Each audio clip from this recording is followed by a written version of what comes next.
Hello friends, this video on semiconductors part 16 is brought to you by examfear.com. No more fear from exam. Please make sure that you have watched all the videos till part 15 before going ahead with part 16. The third application, which is the light emitting diode.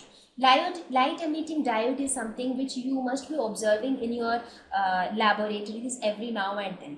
You mostly used light emitting diodes even for your experiments. Whenever you want to test that whether the current flow through the circuit or not, you connect an LED there. If the LED glows, you say that okay, that means current passed through the circuit. If it doesn't glow, that means something has gone wrong, right? So what is this light emitting diode? It is a device which converts electrical energy into light energy, right? When you connect it to a circuit, so the electrical energy which comes into it gets converted into light energy, and therefore the light is emitted by it. These are heavily doped p-n junction diode. So that heavily doped means more current carriers are there. It operates under forward bias. So that means light emitting diode is different than photodiode or Zener diode. It operates under forward bias. So what happens under forward bias?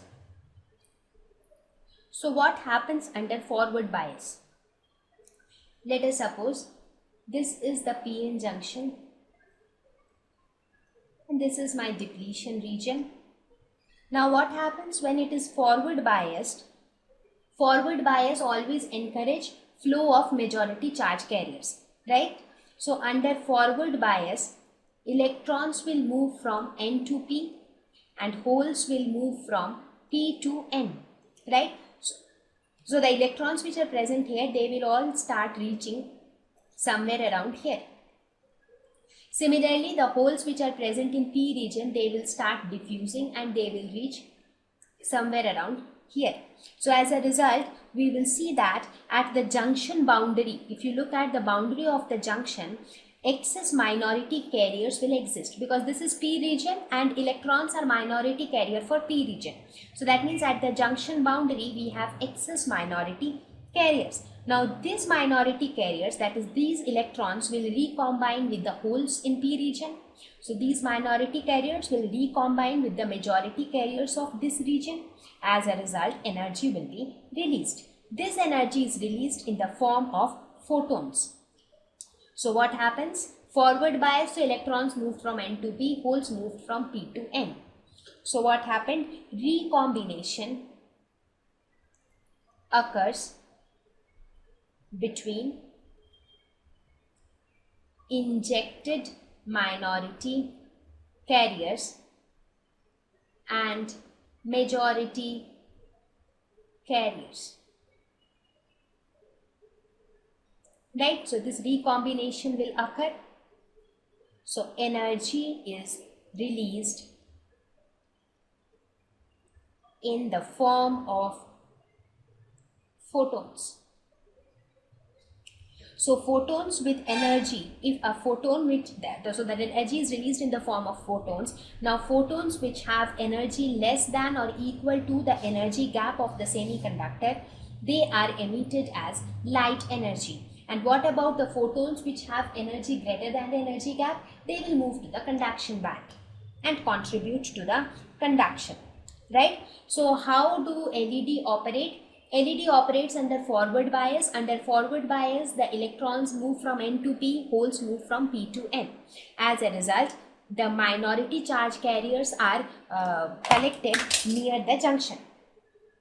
As a result, the minority charge carriers are collected near the junction. These minority charge carriers will recombine with the majority charge carriers of that region, and energy is released as a result of this recombination. So energy is released in the form of photons. Photons which have energy less than or equal to the energy band gap, they will be emitted as light energy. So this is how electrical energy gets converted into light energy.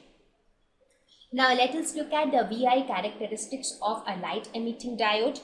So here the VI characteristics looks similar. The VI characteristics look similar to that of the VI characteristics of a semiconductor diode. The only difference in this case is that the breakdown voltage of a light emitting is quite low. It doesn't go so far, it is little low. So this is the case of a semiconductor diode.